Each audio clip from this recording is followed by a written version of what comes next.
Okay. So, sa mga nagko-comment about my audio being too low, so nakita ko na yung microphone ko and this one. I bought this one many years ago and hindi ko siya nagamit. Ginagamit namin to sa karaoke night. But I'll be able to use this one once I get my hands on a tawag doon USB something na I forgot the name, but it's something na kailangan mo i-connect siya sa isang adapter, and then from the adapter i-connect mo siya sa laptop mo using USB. So in the future I'll be using this and the quality of the audio will become better na compared to the audio now.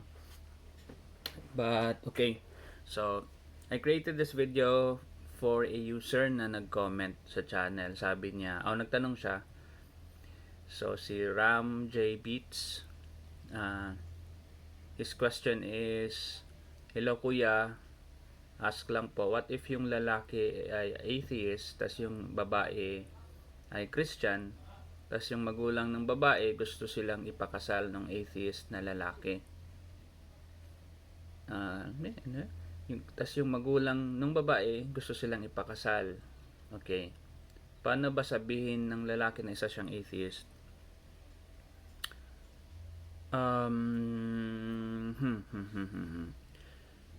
Depende yan sa, close ko lang to depende kasi yan sa depende yan sa tao, depende yan sa sa kanilang dalawa, ano yung napag-usapan nila. Is the girl really religious? And if she is, then it's gonna be a problem between the two of them if hindi nila napag-usapan yan. If the guy is an atheist na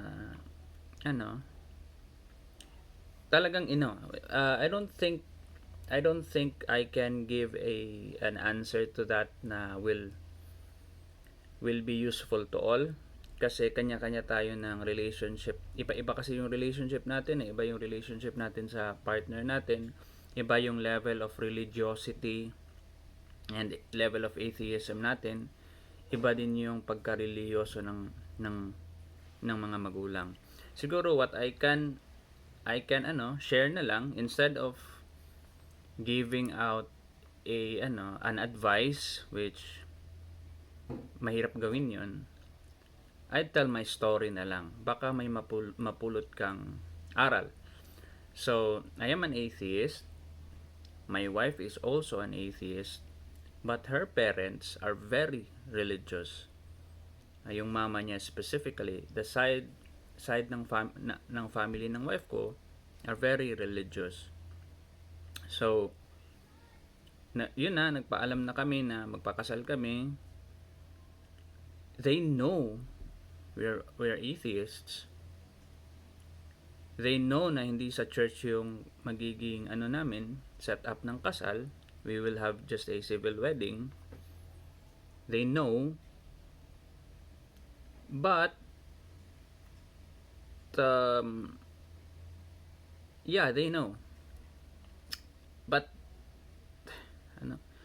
we have full control of what our setup will be. Kami na ng wife ko ang nagplano na hindi talaga church related, but somehow na siguro nadinig yung dasal dasal ng mama ng wife ko, na pair kami dalawa sa isang judge na frustrated na pastor. Frustrated because when we talk and nag-ask kami ng marami kaming judges na pinuntahan. Ang mamahal may 5K, may 10K, may 20K nga. And then there's this one judge na nakausap namin, and sabi niya 500 pesos I'll marry you too, but in one condition. Kasi hindi na namin kinento ano yung religion namin. He assumed that we're Christians. So sabi niya, uh, it's 500 pesos but we'll do these things. So sabi niya, maglalagay daw siya ng like yung mga coins, something. Actually, we really don't know ano yung mga gusto niyang gawin. Like, mga typical pala yung nagagawin sa isang church na wedding. So, yun. Gusto daw niya na magmisa. Gusto daw niya na may praying. And we were thinking na, okay, if that's the exchange for a 500 peso na wedding, then why not? Um, it was an inside joke between the two of us. We were talking about it. We were laughing it off kasi nga, yun na nga, our little story that we made is, baka, ang sasabihin talaga ng mama ko is, somehow, God found His way to us. Na even though we decided to have a church wedding, decided to have a civil na marriage, parang ginawa pa din na church. I mean, they can create their own stories, they can create their own conclusion. So, we just laugh it off. At the end of the day, we were able to save a lot of money because of that. And that's okay. And isa pa na nag-request, I think, yung mama niya na at least can we pray over between the two of you pag nasa dinner na tayo or lunch kasi yun hindi kasi yun dinner. So can we pray over you guys with my mom, bali lola ko, and bless your wedding? I mean, okay, there's nothing wrong with that. So we allowed them to do that. And isa pa, nakikigamit kami sa parking lot ng parents niya. Doon kasi namin sinat up yung parang wedding namin. So, why not? In exchange for us using their space, then sige, go pray over us. Just for us to really save money, So, yun, siguro the lesson na mapupulot mo doon is, once you're an atheist kasi, you really don't care anymore. You really don't care anymore kung anong klaseng mga, I mean, you have preference. I no longer want to be wed in a church. But if there's a pressure, and if there's like may pressure talaga na kailangan sa church, kasi ayaw ni partner or magagalit yung family. If there's a need for you to go to church because it's much cheaper, like for example, pastor yung malaking influence sa church na i-recommend nila doon kay ikasal and it's free. I mean, why not? As an atheist, I have preferences na I'd rather have this kind of setup to be married. But if there are pressures, I mean, okay, go ahead. You do your thing and I'm just gonna follow along. Hindi iyon nakaka-less of an atheist for me. Actually, it's like a high on my part kasi, God, if I was a Muslim, ang ganung klaseng scenario would probably be a problem. Baka hindi matuloy yung kasal namin. If I was a Seventh-day Adventist, if I was a Mormon, if I was a Iglesia ni Cristo, those kinds of simple lang naman sana ng mga inconvenience, I bet magiging problem siya. And it's a kind of high for me to be an atheist and given with that kind of problem, because the solution is very simple. Just go along. It's not gonna change anything. That's the perk of being an atheist kasi wala na yung mga pressures na very critical sa mga relationship mo sa others. Once you're an atheist, everything goes. You can go ahead and bow, you can bend, you can kiss the whatever kind of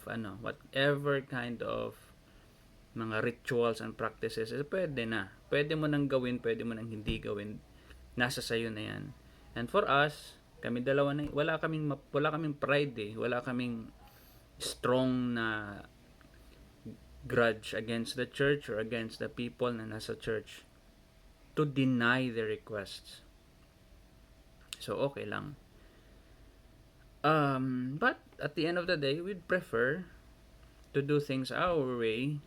But if there are things that are way better than our preferred na way, if there are things that are cheaper, if there are things that are easier to do, why not? So, I hope yun din yung gawin ng lalaki. If request ng family ng babae na i-church wedding sila, what's so wrong about that? Are you gonna be nagiging less of an atheist ka ba if you are going to be wed in a church? Hindi, di ba? You still don't believe.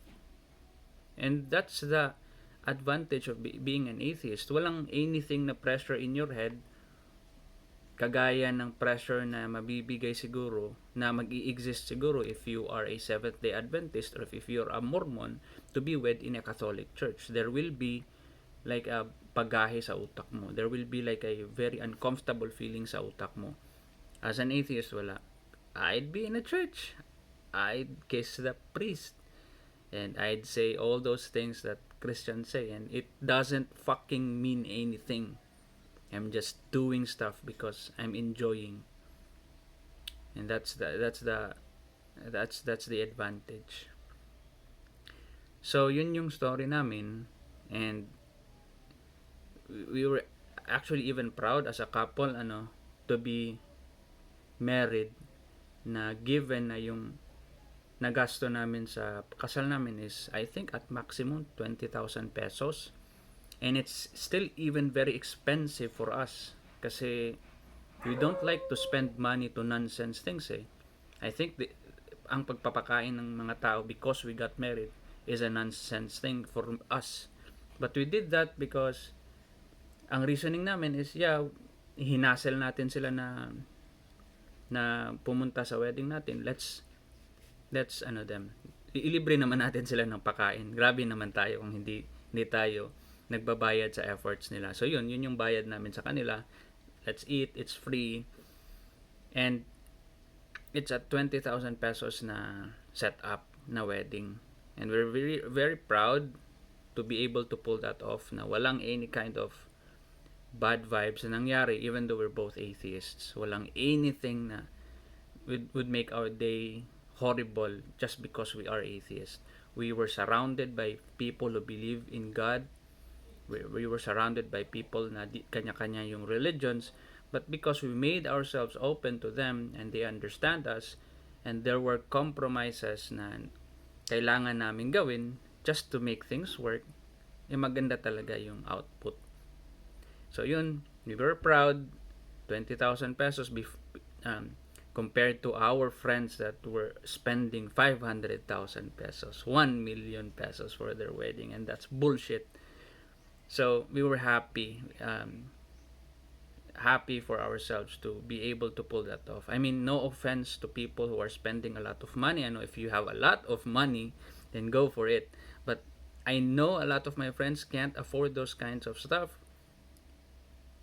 And I'd rather have them spend their money to more to things that are gonna be useful for them because they're planning to have children. Why not save that money for your children or for a house?